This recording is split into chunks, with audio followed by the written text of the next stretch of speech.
Fala galera, mais uma vez, professor Edu Lopes, o boladão na área para mais uma aula de física.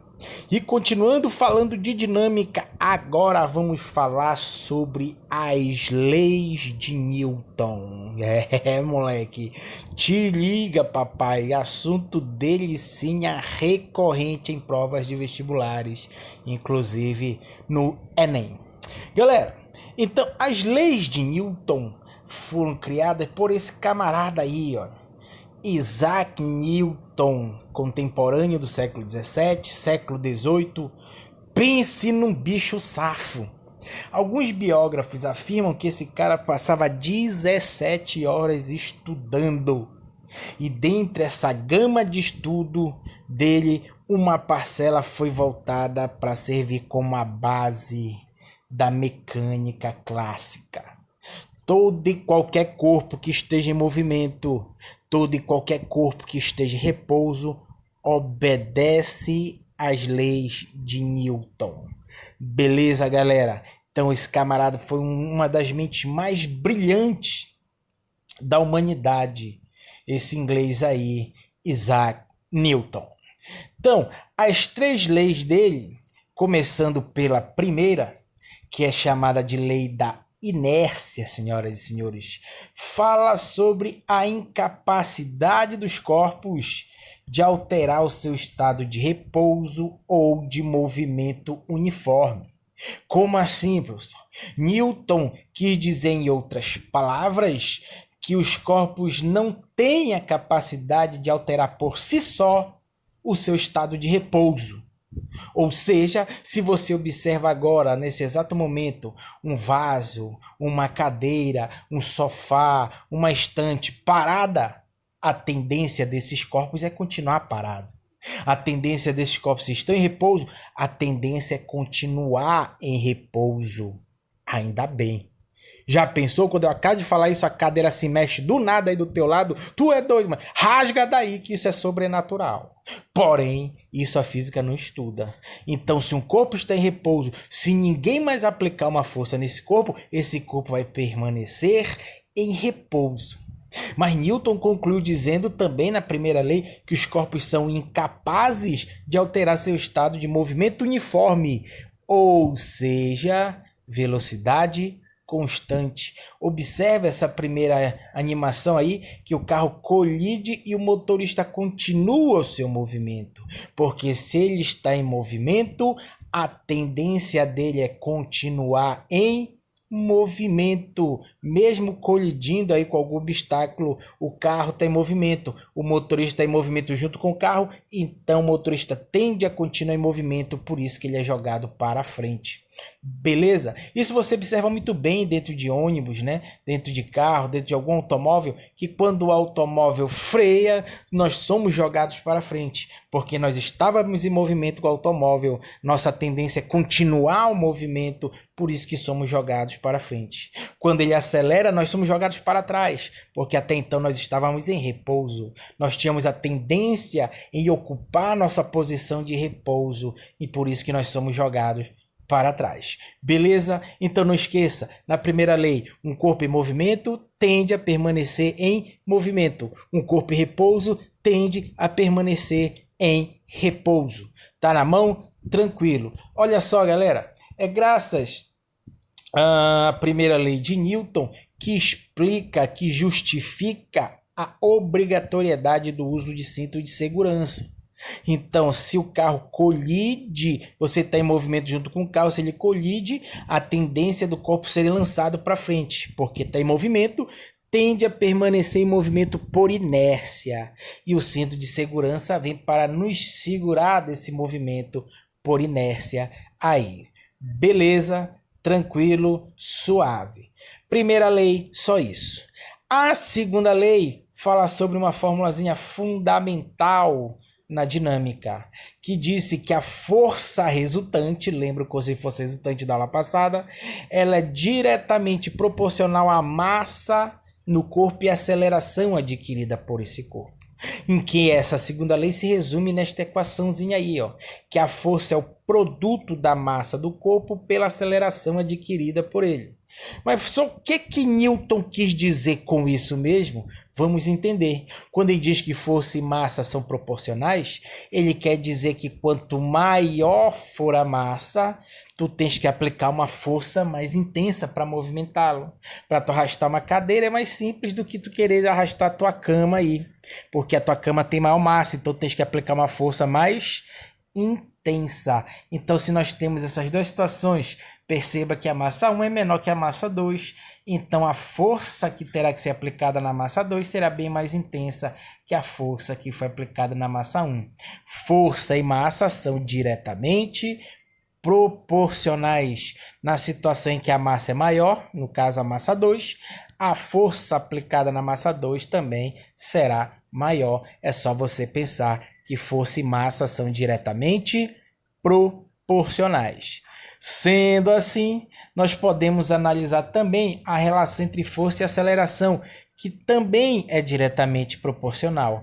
Ora, você percebe aqui duas situações. Quando uma força de menor intensidade é aplicada nesta massa, ela vai variar sua velocidade devagarzinho. Ela vai demorar mais tempo para variar a velocidade. Então, a rapidez com que se varia a velocidade, o nome disso é aceleração. Então, nesse caso, a velocidade é zero. Quando a força é aplicada, essa velocidade muda. Então, nós temos aceleração produzida por esta força. Então, tu perceba que essa variação de velocidade foi bem branda. Ela foi, na verdade, demorou muito tempo para variar a velocidade. Então, a aceleração é pequena, porque a força aplicada também teve menor intensidade. Agora, se eu aumentar a intensidade da força sobre esse bloco, se eu aumentar a intensidade da força por esse bloco, repara que a variação da velocidade vai ser mais rápida. Isso quer dizer que a aceleração, então, foi maior, porque a força que eu apliquei é maior. Quanto maior a força que você aplica no corpo, mais rápido ele se desloca, mais rápida é a variação da velocidade. Isso quer dizer que maior será a aceleração. Então, eu posso afirmar que força e aceleração são diretamente proporcionais. Força e aceleração são diretamente proporcionais. A força 2 foi mais intensa que a força 1, então a aceleração no segundo caso é maior que a aceleração no primeiro caso. A terceira e última análise que vamos fazer da segunda lei é quanto à massa e à aceleração. Algo simples também de nós observarmos. Observe a animação e me diga qual dos dois carros vai partir primeiro. Será o caminhão ou será o Jeep? Lógico que quando der a partida, o Jeep vai arrancar primeiro. O Jeep vai sair mais rápido do repouso. O Jeep tem maior aceleração do que o caminhão. Por quê, professor? Porque ele tem menor massa. Massa e aceleração são inversamente proporcionais. Massa e aceleração são inversamente proporcionais. O Jeep que tem menor massa vai ter maior aceleração. O caminhão com maior massa possui menor aceleração. A relação entre essas duas grandezas são inversas. Essa relação que você tem que fazer entre essas grandezas para entender melhor a segunda lei de Newton. Força resultante é igual a massa vezes a aceleração. Beleza, galera? E a terceira e última lei de Newton aqui para a dinâmica fala sobre ação e reação. Talvez a lei mais famosa de Newton, que para toda ação corresponde uma reação. Quando tu fala aqui se faz, aqui se paga. Lei da ação e reação. Tudo que vai, volta. Lei da ação e reação. Quem planta vento, colhe tempestade. Então são maneiras diferentes de falar da lei da ação e reação. Beleza? Só que óbvio, para a dinâmica onde nós estamos estudando aqui, a lei da ação e reação é voltada para forças. A ação e a reação são forças. Então, quando o camarada dá-lhe um soco num poste, por exemplo, quando ele aplica força no poste, é ação. Simultaneamente, o poste aplica uma força na mão dele. reação. Lembre-se, essas forças aparecem simultaneamente, ao mesmo tempo. Não aparece primeiro ação para depois aparecer reação. Não, essas forças agem simultaneamente. No exato momento que é o contato da mão desse camarada com o poste, ele aplica força no poste ação, o poste reage instantaneamente com a força que é a reação. O que é que nós temos que saber sobre esse par de forças? Que elas sempre têm a mesma intensidade. Se o cara der um soco com uma força aplicada no poste de 100 newtons, o poste reage com uma força também de 100 newtons. Se o cara aumenta a intensidade da força aplicando outro soco, aplicando uma força de 200 newtons, o poste também vai aplicar uma outra força de 200 newtons. Então a intensidade dessas forças são as mesmas. Tem a mesma direção. Perceba que a ação está na horizontal, a reação está na vertical. Quando você pisa no chão, aplica uma força na vertical, o chão reage aplicando uma força no teu pé também na vertical. A direção é a mesma. A única coisa que difere é no sentido. A ação está para a direita, a reação para a esquerda. Então os sentidos são opostos. Resumindo, então a lei da ação e reação nos diz que para toda ação corresponde uma reação com a mesma intensidade, mesma direção e mesmo sentido. Isso explica por que nós andamos, nós conseguimos andar. Porque nós aplicamos uma força no chão, a ação, o chão reage aplicando uma força nos nossos pés, que é a reação. É essa força de reação que nos impulsiona para que nós consigamos andar. Mesma coisa de um foguete, né? Das naves espaciais, dos ônibus espaciais, eles ejetam a fumaça, aplicam uma força para ejetar a fumaça, a ação. A fumaça aplica uma força no corpo, reação, o que faz eles se deslocarem. Para você andar, nadar, melhor dizendo, ação e reação. Você aplica uma força na água, ação, a água aplica uma força no seu corpo, reação, essa força que te impulsiona, que faz com que você consiga nadar.